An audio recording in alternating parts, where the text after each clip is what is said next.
ঢাকা বিশ্ববিদ্যালয়ের এক শিক্ষার্থীকে হত্যা করেছে, আপনারা দেখেছেন। সে ঘটনায় কিন্তু অলরেডি বৈষম্য বিরোধী মানে এনসিপির নেতা আর কি, তিনি নাকি এখানে জড়িত। তাকে তাদের মধ্যে মানে দুইজনকে গ্রেফতার করেছে, মানে ইন্ধনদাতা যিনি, মানে বিষয়টা শোনার পরে অবাক লাগলো যে তাদের মতোর এনসিপির মতোর যাদেরকে বাংলাদেশের মানুষ ভালোবাসেন মানে আস্থার একটা জায়গা হয়ে উঠতেছিল, তখনই এই অনাকাঙ্ক্ষিত ঘটনা। এটা আসলে ঘটনা কি, সিসিটিভি ফুটেজ এবং পুলিশ তারা কি বলছেন, বিস্তারিত তথ্য দেখলে আপনারা বুঝতে পারবেন। তো চলুন এক এক করে বিস্তারিত ভিডিওগুলো আমরা আপনাদেরকে দেখাচ্ছি স্ক্রিন থেকে। দুই নারী শিক্ষার্থীকে দেখে হাসাহাসি করেছিল এমন অভিযোগে ছুরিকাঘাতে হত্যা করা হয় প্রাইম এশিয়া বিশ্ববিদ্যালয়ের শিক্ষার্থী পারভেজকে। কিন্তু প্রশ্ন উঠেছে, শুধু হাসির কারণেই কি একজন মানুষকে এভাবে মেরে ফেলা যায়, নাকি অন্য কোনো রহস্য আছে এই হত্যার নেপথ্যে? তাছাড়া এই দুই নারী শিক্ষার্থী বা কারা? এদিকে পারভেজকে হত্যার ঘটনায় বৈষম্য বিরোধী ছাত্র আন্দোলনের বনানী থানার যুগ্ম মহাসচিব সদস্য সচিব হৃদয় মিয়াজিকে গ্রেপ্তারের কথা জানিয়েছে পুলিশ। পারভেজ হত্যা নিয়ে বিভিন্ন প্রশ্নের উত্তর খুঁজেছেন সহকর্মী আশিক মাহমুদ, ছবি তুলেছেন নির্মল চন্দ্র। প্রাইম এশিয়া বিশ্ববিদ্যালয়ের শিক্ষার্থী জাহিদুল ইসলাম পারভেজ হত্যাকাণ্ডের সূত্রপাত এখান থেকেই। 19 এপ্রিল বিকেলে পরীক্ষা শেষে বনানীর একটি দোকানে বন্ধুদের সাথে আড্ডা দিচ্ছিলেন পারভেজ। হঠাৎই পাশের আরেকটি দোকানে দুই নারী শিক্ষার্থীকে দেখে হাসি ঠাট্টা করেন পারভেজ, এমন অভিযোগ ওই দুই নারীর। ডেকে আনা হয় তাদের বয়ফ্রেন্ডদের। এই ঘটনার জেরে ক্যাম্পাসের জুনিয়রদের সাথে কথা কাটাকাটি, এক পর্যায়ে উপর্যুপরি ছুরিকাঘাত করা হয় পারভেজকে। সেদিন ঠিক কি ঘটেছিল পারভেজের সাথে? সত্যি কি তিনি ইফটিজিং করেছিলেন? সরেজমিনে এই ঘটনার দুজন প্রত্যক্ষদর্শীর সাথে কথা বলেছে যমুনা নিউজ টিম। উঠে এসেছে ঘটনার বিস্তারিত। এখানে যদি অন্য কেউ হতো তাহলে আমরা বিশ্বাস করতাম না ইফটিজিং করতে পারে, বাট পারভেজ ভাইয়ের ক্ষেত্রে এই কথাটা মানানসই না। তারপর দেখলাম যে ওই তিনটা ছেলে একদম ফ্রেশার ভার্সিটির, ওরা এক সপ্তাহ হয়েছে অ্যাডমিশন নিছে, তো ওরা তকরাতকরি করতেছে, ওরা এইভাবে থ্রেডও করতেছে যে একটা ফোন দিলে সব দেখবো যে আইসা তুলে নিয়ে যাবো, চিনো আমাদেরকে, এটা সেটা। এই ছেলেটার সাথে আগে কোনো শত্রুতা আসলে হওয়ারই কথা না। তারা তিনজনে কিন্তু ওই দাপটটা দেখাইছে তারা এখানে স্থানীয়, হ্যাঁ এখানে স্থানীয়, সেজন্য তারা এই যে বনানী করাইল বস্তি বা মহাখালীর ওখানে কিশোর গ্যাংদের নিয়ে তারা এই ঘটনাটা ঘটাইছে। শিক্ষার্থীরা জানায় পারভেজকে ছুরিকাঘাত করার আগে ভুল বুঝাবুঝির বিষয়টি মীমাংসা করে দিয়েছিল প্রাইম এশিয়া বিশ্ববিদ্যালয়ের প্রক্টোরিয়াল বডি। দুঃখ প্রকাশ করে সরি বলেছিল পারভেজ, তাতেও শেষ রক্ষা হয়নি। তারা প্রক্টোরিয়াল বলেছিল যে এই স্টুডেন্ট আমাদেরকে দেখে হাসাহাসি করতেছিল। পরবর্তী পারভেজ যেটা বলেছিল, স্যার আমি আমার ফ্রেন্ডদের সার্কেলের মধ্যে আমরা সবসময় যেভাবে হাসাহাসি করি ওইভাবে হাসাহাসি করতেছিলাম। প্রক্টোরিয়াল থেকে যেটা করা হয়েছিল যে ঠিক আছে, যেহেতু ফিমেল স্টুডেন্ট তুমি তাদেরকে একটু সরি বলো।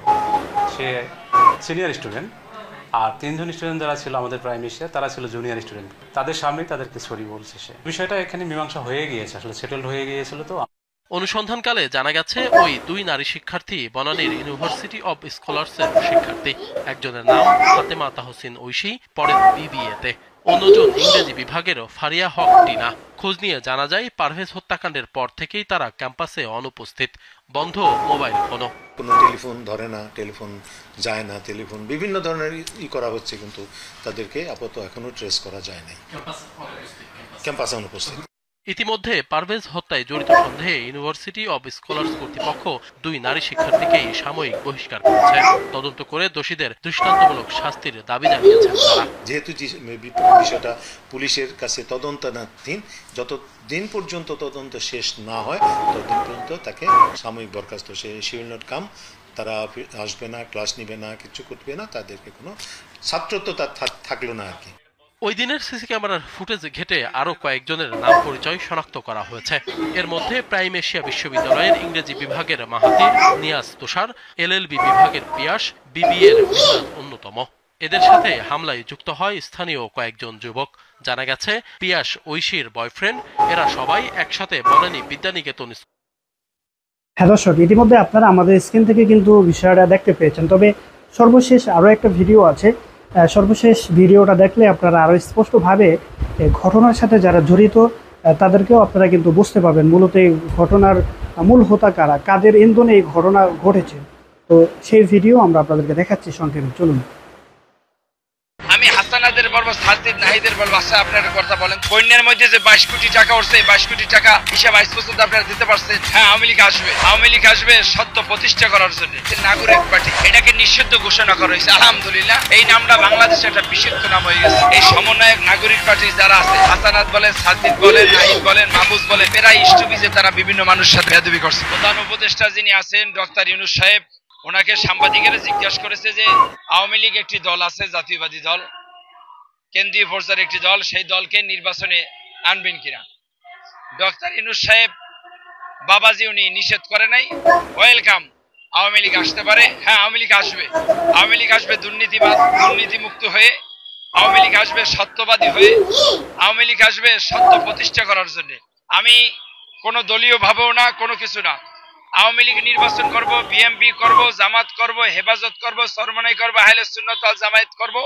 জাতীয় পার্টি করব এতে কোনো নিষেধাজ্ঞা উপদেষ্টাদের নাই প্রধান উপদেষ্টার ডক্টর ইউনূস সাহেব যিনি আছেন বাজানের প্রতি আমার মোবারকবাদ রাখি সেনাবাহিনীর প্রধান যিনি আছেন তার প্রতি ভালোবাসা রাখি রাষ্ট্রপতি যিনি আছেন তার প্রতি ভালোবাসা রাখি সমস্ত মানুষকে নিয়ে সুন্দর একটি জাতীয় নির্বাচন দেন কোনো জাল ভোটের মাধ্যমে না কোনো 2 নম্বরের মাধ্যমে না যাদেরকে মানুষ পছন্দ করে যাদেরকে বাংলার মানুষ চাচ্ছে যাদেরকে বাংলার মানুষ দেখতে চাচ্ছে নতুন মুখে তারা নির্বাচনে আপনার বিজয় লাভ হবে সেটা বিএনপি হোক ওই নতুন একটা পার্টি কি নাম জানি নাগরিক পার্টি দিয়েছে নাগরিক party welcome Awami League welcome BNP welcome এতে কোনো সমস্যা নাই জাতীয় পার্টি আসুক সমস্যা নাই জামাত আসুক কোনো সমস্যা নাই ভোটটা জানি শান্তি সুষ্ঠু হয় কোনো 2 নম্বরই ভাবে জানি কোনো নির্বাচন এই দেশে না হয় আপনারা জানেন বাংলাদেশের ভিতরে এই প্রথম ছিল সমন্বয়ক নামটা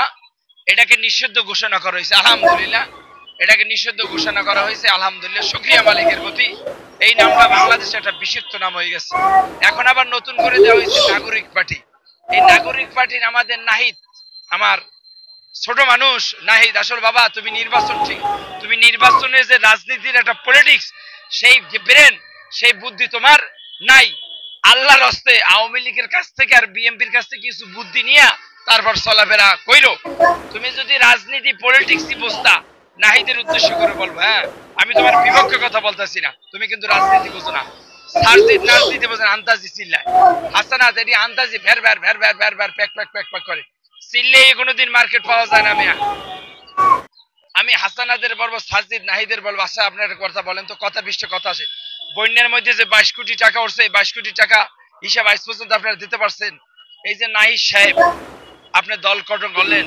নাগরিক পার্টি করেন এটা ওয়েলকাম আপনার ব্যাপার আপনি বিভিন্ন আত্মীয় স্বজনের নামে বিভিন্ন ভাবে অ্যাকাউন্ট কইরা নাইবেন নমতো 500 কোটি টাকা আপনার নিজের নামে অ্যাকাউন্ট কইরা নাইমা অ্যাকাউন্ট কইরা আপনি তারপরে এই দলেতে উপদেষ্টাতে আপনি পদত্যাগ করছেন আপনি 200 কোটি টাকা খরচা কইরা নাগরিক পার্টি উদ্বোধন দিয়েছেন টাকাটা পাইছেন কোথায় একটু জাতি জানতে চায় বাংলাদেশের মানুষ জানতে চায় বর্তমানে সমন্বয়কদের যে পার্টি নাগরিক পার্টি বিশ্বাস করেন ভাই মিডিয়ার মাধ্যমে সোশ্যাল মিডিয়ার মাধ্যমে প্রেস ক্লাব থেকে ঘোষণা দিলাম আমি আব্দুর রহমান নির্বাচন করব তাদের সাথে রিশকালারা নির্বাচন করবে 500 ভোট পাইব না 500 ভোট তাদের এই দেশে কোনো ভোট নাই কিছু